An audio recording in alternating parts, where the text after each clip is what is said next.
Hey, good morning, everybody. We're here at the LogEx HQ in Springfield, Missouri. Rainy morning here. We got Kellen Holland, one of our account managers, and today we'll be talking about questions that shippers should be asking their brokerage companies when they're vetting them this year. So Kellen, what are some questions that you think would be good for shippers to be asking their brokerage companies? Yeah, Joe, great to be here with you. I think that one thing that's important for, as a customer that's going to be giving their freight to a broker, getting random trucks in here, it's good to know kind of the familiarity. What kind of capacity are we actually getting? Are you getting someone just off a board in there that you maybe worked with once or twice, don't have a ton of trust or rapport with them, or is it going to be you're plugging in a dedicated solution, a carrier that you worked with, I would say anywhere from 100 to 1,000 times could be, and so you know what you're getting there, I would say is a big thing. Because not all, anyone can get a truck in there. I think it takes, what kind of separates, the brokers from a partner, just someone, because it's more of a transactional broker, is what kind of solutions are they be getting. And hopefully, I think at LogEx what we do well is whenever we do work with the carrier, we vet them closely and like to continue to work with them just so we can have that predictability on our end going forward. Yeah, I think that's very important, especially as fraud is increasing. Mm-hmm. The fraudsters are becoming better and better at what they do, so we have to become better and better at vetting our carriers. Would you talk a little bit more about how LogEx does that, what softwares we use to do that to ensure that we're using reputable carriers? For sure, yeah, and I think we've seen the market kind of go up, like recently we've had that before, except back then I feel like, whether that was 3 years ago, we're better equipped now as an industry-wide. I think there's been a big emphasis on fraud, and that's could have honestly led to the tighter capacity now with that pushing carriers out, which is a good thing.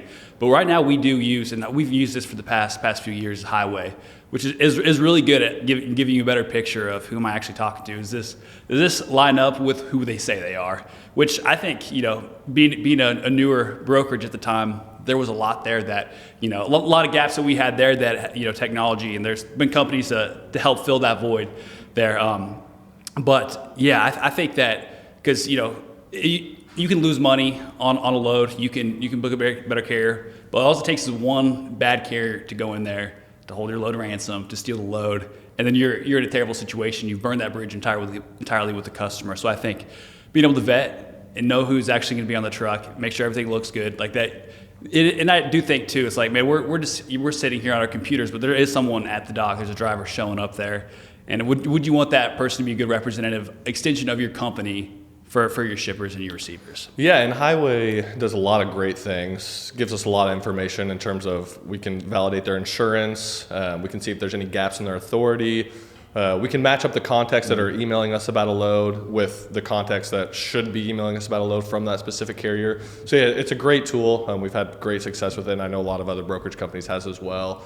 And I think that kind of leads into a next question that I had for shippers to be asking brokerage companies is what percentage of their freight currently is either given to carriers that they're currently working with or posted on spot boards? Because I think that says a lot about a brokerage company's capacity and the carrier relationships that they built. So like you said, when capacity starts to tighten, when rates start to increase, does the brokerage company you're working with, are they just going and throwing loads on the board and working with random carriers, or do they have strong capacity that they're already working with and that they have great relationships with? Because again, I think that's another way to limit fraud right there is give loads to the carriers that you already know, that you already work with, and that do a good job. So I don't know if you have any thoughts on that, but I think that's a good question to ask as well. I think kind of what you're saying too about Highway. Like Highway, it's great at giving you just more information, more pieces of the puzzle. You could have a carrier that has zero inspections, like, oh gosh, that looks bad, but they're a local carrier that runs from SoCal to SoCal every day for the past 15 years, and that might not always be the best example of. But then you can have some stuff where they've been there 15 years. Their email or their FMCSA contact information just changed, and that's a huge red flag for stuff like that. As well as a remote office. Like it just kind of gives you more information to dig or just kind of reinforce what you're saying. Which that's something that we take seriously too. We have customers that have high value freight, high value cargo, and to protect that and to make sure that gets there without having any fraud stuff. That's every customer, that's every broker's worst nightmare right there. For sure. So if I was a shipper and I was asking you, hey Kellen, we'd love to work with you guys, but I really want to know what % of LogEx's freight is either given to carriers that you guys already work with or posted? How would you answer that, and what does that look like for us? Yeah, I'd say 85% of our stuff is going on carriers that we work closely with. Big three, it's a set it and forget it situation. Now there is lanes where we do need to fill gaps, or just if it's new freight too, our first thing that we try to do with those lanes is get an established carrier on there.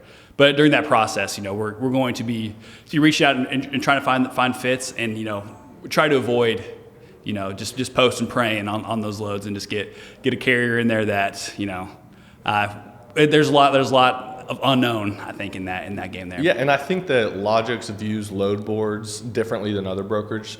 We like to view them as a tool to build those relationships with carriers instead of just posting loads. Like we've had great success of building long-term partnerships with carriers from posting on DAT or other load boards. So I think it's how you view it. Is it just a tool is it a transactional tool to post a load to book a carrier then move on, or is it a tool to build long-term relationships with carriers? Absolutely. And I think the timing too does matter. If you could give us a week lead time for a load, we'll probably be able to find a carrier within our network that lane works out good for. They'll be there that day, can work around. But if it's Friday afternoon, I got this load, the original carrier fell off, we need this picked up, it needs to be in California on Monday. A lot of times there, we're going to have to utilize the boards for there, and that's, I think, too, that could also speak to the importance of lead times there as well. Yeah. The more time that you give us, the better option that we're going to be able to get you, and hopefully plug that in within our network and with a carrier that we have a good long relationship and history with. Yeah, and that's where a partnership comes in between us and a shipper or one of our customers.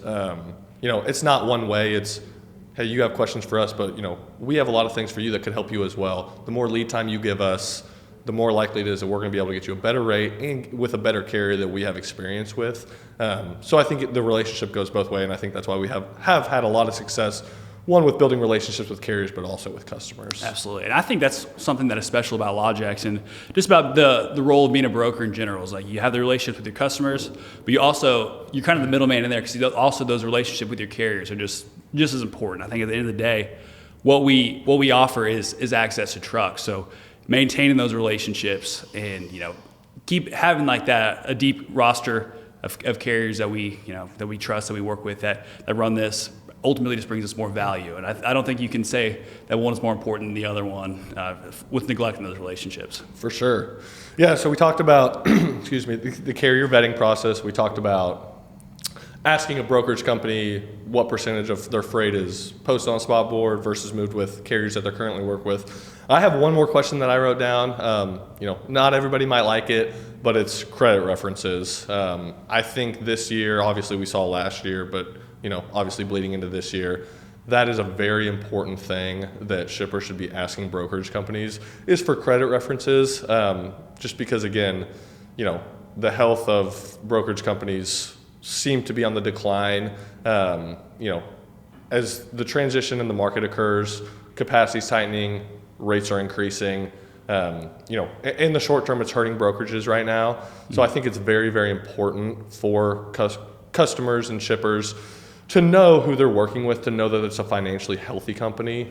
Because again, you don't want to change your entire logistics strategy and then realize that this company may not be able to do it and can't sustain our freight. So that's the last thing I had written down, but do you have any comments or anything on that? I don't really on that. I think it is, in times where you do see the market shift, so if I think it is important, you could be getting a carrier throwing this as a desperation thing, but they might not have, they might not be around in the 6 months to honor everything that they're saying and what you're setting up there on the logistics side. For sure, yeah. So, to recap, as 2026 progresses, as, hopefully we see volume increase. Right now, volume and demand is fairly soft, but as that increases, capacity tightens, rates will be going up. So I think it is very important that these shippers and customers are asking about brokerage vetting processes. What is their carrier capacity like? Are they posting loads? Do they have deep carrier relationships? And are the brokerage companies that they work with, are they financially stable? So those would be my 3 things. But yeah, that's all I got. You got anything else to wrap up? I don't. It's March, best time of the year with March Madness coming out. That's right. Got the Hogs, Poison making another run. How you feeling about them? They call us the Heartbreak Hogs for a reason. That seems to be how it goes. But fingers crossed, Coach Calipari is going to lead us to the end, hopefully. Yeah, I predict a deep run this year for Coach Cal. I hope you're right. We'll see.